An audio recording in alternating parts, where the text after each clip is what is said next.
Mental Health Monday on Radio City Talk with Mick Coyle. Radio City Talk. And following on from this week's Mental Health Monday with Dr. Pragya, we have Mental Health Extra with Jake Mills from Chasing the Stigma back in the studio for 2019. Happy New Year to you, Jake. Happy New Year. Here we are, 2019. We're here. We made it. It doesn't feel like New Year was like a year ago. It was. Yeah. But it doesn't feel like it was ages ago because we're still saying Happy New Year to people. And when's the cut-off? I think for a lot of people, this is the first sort of week back in work. So it's kind of like to be honest, it's just like a polite thing to say, isn't it? Yeah. So basically the end of this week, I think. Yeah. Okay. I wish you a Happy New Year, but I'm thinking, something that will set aside. This is an intro that will be different from other intros as well. I want to talk about sort of mental health in the new year as well. I noticed that sometimes people at the end of the year do this thing where they assess the year on social media and they kind of go, "Oh, 2018 was a bad year for me," or 2018 was a good year for me. And I always wonder, always concerns me that people. It's not about hope, because hope is an endlessly positive thing as well. But sometimes people say, "Oh, I hope 2019 is better than 2018," but then there's an expectation that a year might bring with it different maybe fortunes. But fate and the pathway that you're on, I guess, doesn't care what date it is in the diary. And if the situation changes, and if it's personal situation or something that's going on in your life, if you're not changing that, then there's a risk that 2019 just follows on from 2018. Because if nothing has changed, the fact that the date has changed in the diary actually doesn't make any difference to people. Yeah, I think from a personal point of view, I felt like Christmas and New Year was a bit weird this year. I don't know whether I don't know whether the weather was different. It was a little bit warmer this year. I didn't really get the sense of Christmas and New Year this year. And it was on New Year's Eve or New Year's Day. And me and my wife we spoke to each other and we both kind of agreed that we didn't want 2018 to end. 2018 for us, it was a fantastic year. It was the year we got married. I started working for charity full time. A lot happened in that year, and it was kind of for us. We were like, well, it doesn't have to end here, and then a new year starts. This can just roll on. And I think there's a lot of pressure that comes with a new year at times, and certainly from a kind of a mental health and particularly from a suicide point of view as well. A lot of people think that Christmas is the most difficult time for people, but there's more suicides around New Year than it is actually at Christmas. And for a lot of people, looking at a new year is a kind of a sense of I've got to get through a whole new year now. It's this idea that one has come to an end and now a whole new one starts, and that's kind of how a lot of people look at it and say, "New year, new me," and this is the year I'm going to do all this. But to a lot of people, it's just Tuesday. It's just another day. Let's just carry on. And so I think there's a lot of pressure that comes with that about New Year's resolutions and what are you going to do, and there's a whole lot of thing about like challenges that you're going to do, and all these kind of things that you have to be able to achieve, and there's a whole lot of pressure that comes with that. So I think it's just kind of let it be whatever it is for you, and to realise that not everyone has that same type of approach to it. I remember I must have been in early 20s, would have been sort of 05, 06 or something like that. And I remember being New Year's Day, I felt like overwhelmed. I'd probably had too many drinks the night before, and then it got to the 1st of January, and I remember just thinking, oh my word, like what? Like, because it's that thing where you can't even think of anything that actually happened between January and the Grand National. That's like the first thing for a lot of people. And it felt like this whole year had sort of opened up like a huge chasm in front of me. And I remember at the time thinking, I feel like I think at the time, like if I go check back now through my diaries, I used to write fill every single little spare page of a diary with stuff to keep to write everything down. I remember looking at the diary thinking, I can't even imagine that this is ever going to be full. Just because it felt like the whole, I couldn't even imagine what I'd be doing in 3 weekends' time, having just come from a period where every single minute of every single day is set aside with things you need to do, deadlines you need to set before Christmas is up, work shift and patterns over the work, social occasions where you meet certain things, certain people, family occasions, so on. Then suddenly it was just, boom, next year. 2007 or whatever it was. And I think it is because of that period as well, especially the build up to Christmas and then that bit in between. That's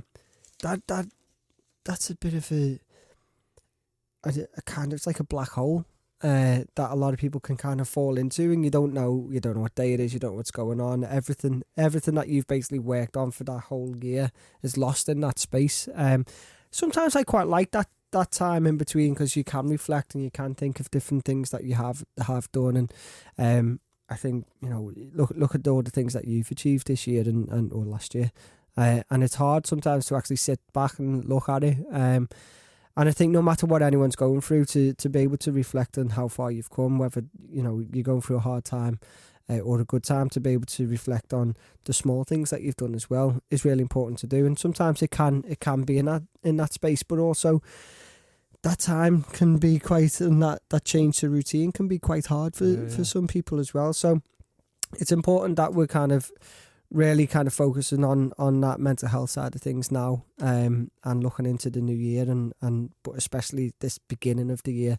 As you know, it was coming up to a year since we've done a 24-hour show, because that's Blue Monday, as they call it, which is apparently the most depressing day of the year, which is coming up in 2 weeks' time, 3rd Monday of January, isn't it? And so, so this is a really important time. People keep asking, by the way, we're not doing another 24-hour show. No. We're going to do something which hopefully will tie in with episode 100 of Mental Health Monday, which will be at some point sort of beginning to middle of February. The whole Blue Monday thing isn't really a thing. We just used it as a thing because we thought that's a good way of starting the year, setting our stall out, and that's what we did. Yeah. But I don't know if my wife now we had a baby in 2018, so whether or not if I just go, I'm not coming home that night. Might get into trouble. I put on social media, is anyone thinking of doing anything to improve their mental health? I quit one of the social medias. I just thought, you know what, I don't need to do that anymore. And also I got the ukulele that I was after for Christmas. Yeah. So I'm going to learn to play that. Already picking up a good few chords. My strumming's all over the place. Yeah. I mean, it's quite ironic. That's good for your mental health, and I imagine absolutely woeful for your wife's mental health. Steve says, Mick, I packed in Facebook about a month ago. Not missed it one bit. I wasn't on it a lot, but I felt like I'd be missing out if I deleted it. Just a picture of myself, 14 pound heavier than in August, inspired me to get back to the gym. Nothing to do with the new year, just a lifestyle change. Gibbo says, Mick, I'm attempting the Mind charity Red January, although he was only at the early starts of that one as well. I'd put as well that I feel like I should start running. Just because, like, if someone said run a marathon, I'd be like, not even nearly. But like, even like a 10k, I'd be thinking, could I walk 10? Like, do I regularly walk 10k? It's only 6 miles. I could probably do that pretty straightforwardly. But could I run it? Absolutely no chance. Haley says, Mick, come and join my running club, the Kirby Milers. You won't regret it. The most supportive club ever. All abilities, and my running is the best thing to help me balance my stress. Also, try and walk to get you started at your local Croxteth Park run. They do a Saturday morning, 9 o'clock, so I'll give them a mention. The Kirby Milers, Kirby Milers AC. If you type that into Twitter, you can find out all about that. They were the Club of the Year at the Merseyside Community Awards 2015 and 16, so Haley, more than happy to give them a plug now. Are you going to do anything different in 2019? I think I'm just going to get back on track, and, everything that you basically lost over Christmas, and particularly gained. Well, yeah, exactly. Getting back into that routine. Without falling into the trap of saying about, go for a run to help with your mental health, because that's not for everyone. But personally speaking, I find that going for a run really does help me. And do you know what? It probably is more so, well, it probably is the exercise, but more so than that for me, it's a time to be alone. Like, it's time to actually, you can't go on your phone because you're running. You can listen to music. You're not talking to anyone. Some people might want to run with a partner and chat, but for me, it's just I don't know if I enjoy running as such. I don't know if I enjoy the actual running bit of it, but I enjoy that alone time to just kind of get out. I don't even necessarily think about anything. I just have a blank mind, and it's kind of nice. And I think that particularly between Christmas and New Year, where you're going from one house, visiting one house to the next house, and your house is kind of upside down throughout the period anyway, so there's not really respite that you find within the living room. You're also drinking quite a lot and eating quite a lot, so you feel generally a little bit sort of slovenly at that kind of period. So maybe the running is a good one for 2019. Do you know what I have to just say as well? You might have noticed You obviously didn't because you haven't mentioned it. You've had a haircut. Yeah, thanks, mate. And I think there's a lot to be said about getting a haircut. I know. So you actually wanted me to mention the fact you'd had a haircut? Yeah.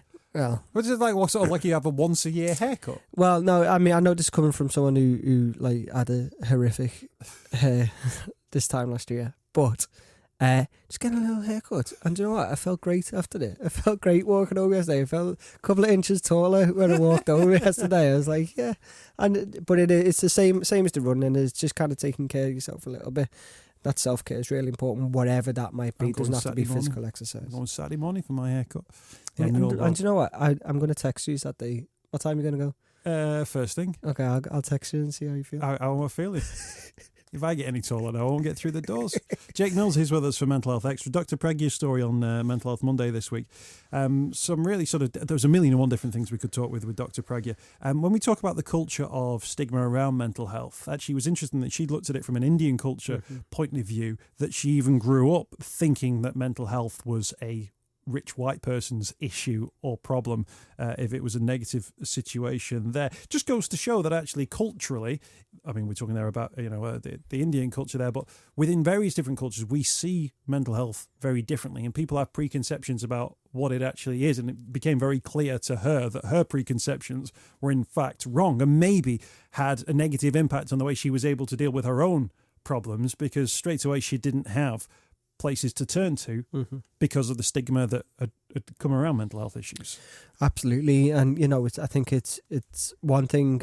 Me and you sat here as two white middle class men talking about mental health and stigma and the things that we need to do to address it and change it and all the help that's available. But it's very different when you're looking at different cultures, different religions, and their own kind of the take on that, and there is huge stigmas within different cultures, and I've gone around the country talking about my own personal journey and the work that we're doing at Chasing the Stigma, and my opinion on what people should be doing to try and get help and to talk about it, and you do get people from different cultures who are saying this is literally impossible. This would be absolutely impossible for me to share this. I would be disowned by everybody, and that stigma is huge and different to what some people might think, and that's why it's really important to have that type of approach and being aware of that to kind of influence the work and the policies that are out there.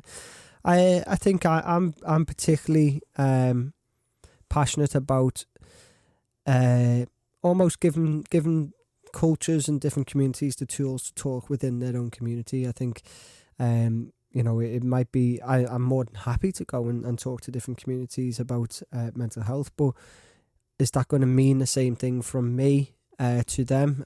So it's kind of about how we can help these different communities and cultures to engage with each other and find that support that's available for them. And even within Liverpool, we know that there's a lot of support. Because I think there is a danger, that if you came in as some sort of crusader, and now the white middle class man is now going to explain to you why you've been doing it wrong. I think there is sort of a negative thing that is seen there. Yeah. And and things are different right around the world because of laws, and if you look at the way people who are gay are dealt with in different nations around the world.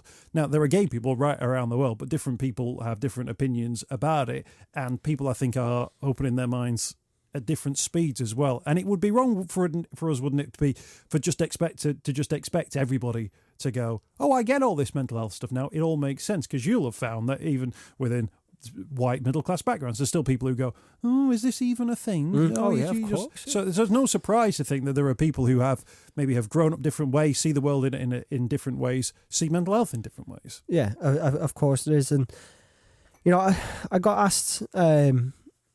I was interviewed for something the other day, and they asked me about, do you think stigmas, are we eradicating stigma? And I think we're making progress, but I think we're a long way from eradicating stigma, and especially so within different cultures as well.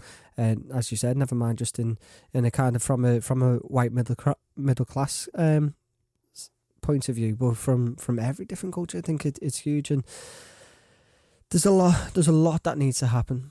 But we do need to have these different viewpoints and voices being heard, and that's why it was really good yesterday's episode to have that viewpoint there, because it's really important. And where else is it being heard? And we all need to hear it from each other's point of views. Dave's on Twitter. He says, Mick, every day is the start of a new year if you need it to be. Thumbs up. Good shout, Dave. Jake, I've got some New Year's reading for you. Yeah. I've been sent... You've got the actual one. I've got the NHS long-term plan. This is direct from the Prime Minister's office. Wow. Signed? Talking about... Is it signed? To you, Mick. All the best. Happy New Year. TM. No, it isn't signed. There's a section contained within page 68 and 69 about adult mental health services.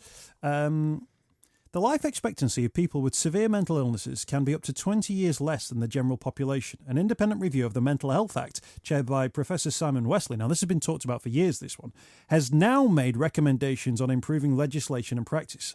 I think that was a number of years ago, wasn't it? It has examined rising detention rates, racial disparities in detention, and concerns that the Act is out of step with the modern mental health system. The government is now considering the findings of the review in detail. That's something that Luciana Berger has been talking about for a number of years now, including the need for better crisis service and improved community care for people with serious mental illness. Investment in these services forms a major part of this long-term plan. In regard to emergency mental health support, we will expand services for people experiencing a mental health crisis. 3 years ago, only 14% of adults surveyed felt they were provided with the right response when in crisis, and only half of the community teams were able to offer an adequate 24-hour, 7-day crisis service. In 2016, only 12% of hospitals' A&E departments had an all-age mental health liaison service, meeting the core 24 service standard. The NHS will ensure that a 24/7 community-based health crisis response for adults and older adults is available across England by 2020-2021. In the next 10 years, we're committed to ensuring the NHS will provide a single point of access and timely, universal mental health crisis care for everybody. We will also increase alternative forms of provision for those in crisis. There's plenty more to be said on this. We don't have time to go through all of them as well. Are you at all concerned by the reference or continual reference to crisis and maybe less of the focus around how we can improve people's overall mental health? Yeah. I mean, obviously there will always be crisis, and you would be naive to think otherwise. But you can certainly have less crisis by early intervention, focusing on early intervention prevention, and that's exactly where the focus needs to be. Although that being said, there does still need to be improvements to the crisis support as well. I think the main thing that I would kind of add to this is that it is a positive. I think politics aside and politicians aside, from an NHS point of view and the people who have been working on this, and some of those people I know and I've spoken to, and I can vouch for them as being people who do get it, who do understand, who do care, who look at this from a joined up point of view, who want to look at different ways, and they have put a lot of work into this. And unfortunately, sometimes a lot of the time they don't get the recognition. Their hard work can be overturned by politics, and I think one of the main things that we need to be remembering here is that it can't stop here. Whatever happens in the general election, when that happens, or the one after that, this needs to have a commitment from all parties to continue this work and to make sure that the changes that they are recommending are implemented. The money that they're talking about, I think they're saying 2.3 billion in extra funding,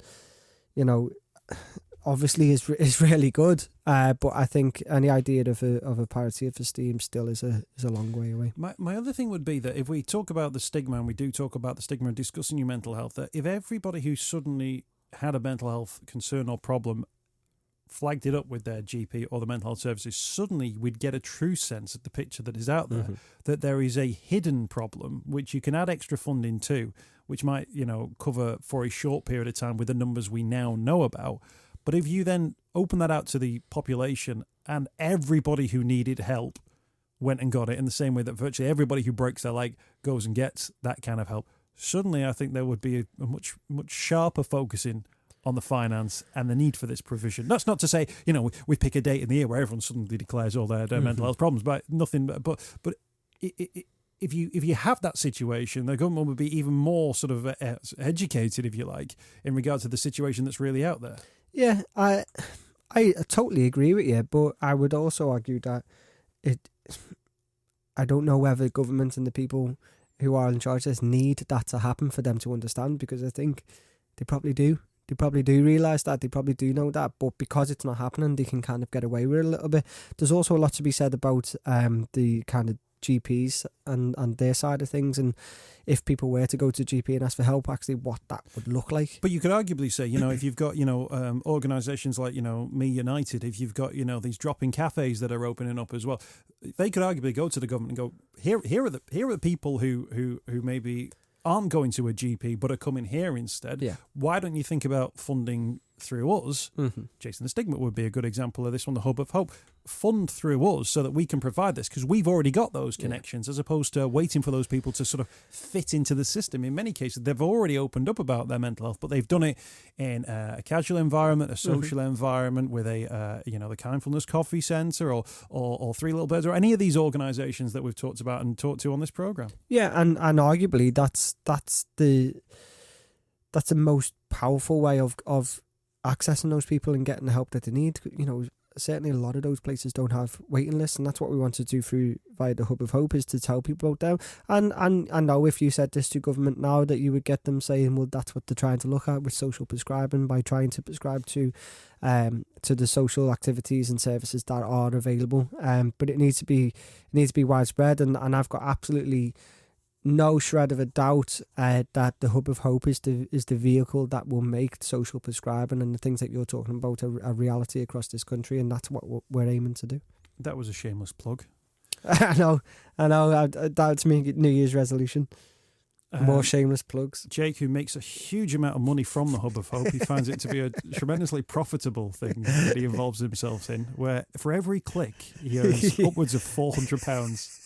That's not the case at all. That's not the case. For people who in 2019 are thinking, you know what, that's something I should have done in 2018, tell us about the Hub of Hope, how it works. Yeah, so the Hub of Hope is a national mental health database that will make help as easy as possible to find. So we...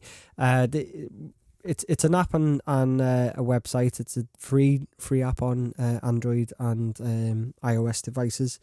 And we just basically want to make that help as easy as possible to find. So anywhere you are in the country, you just press Find Nearby Services. It will use your device's location to find the support that's near you. It's now turned into the biggest, most comprehensive mental health database in the UK, being used by the likes of Samaritans, Mind Calm, Rethink Mental Illness, Papyrus, NHS trusts, emergency services. We've had over 100,000 page views without being able to spend a penny on advertising. We haven't advertised it anywhere, we haven't promoted it anywhere, but through word of mouth we've helped over 25,500 unique people across the country, and it's not funded by anyone. It doesn't receive any money from anybody at all. So another shameless plug is that if anybody does have any New Year's resolutions about fundraising or any challenges they want to put themselves through, we would greatly receive any donations that anyone might have. Jake Mills, thank you for your time. Great to see you. Thank Happy you. New Year. I'm going to say it again. That's the last time I'm going to say it until 2020. Mental Health Monday with Mick Coyle. On Radio City Talk.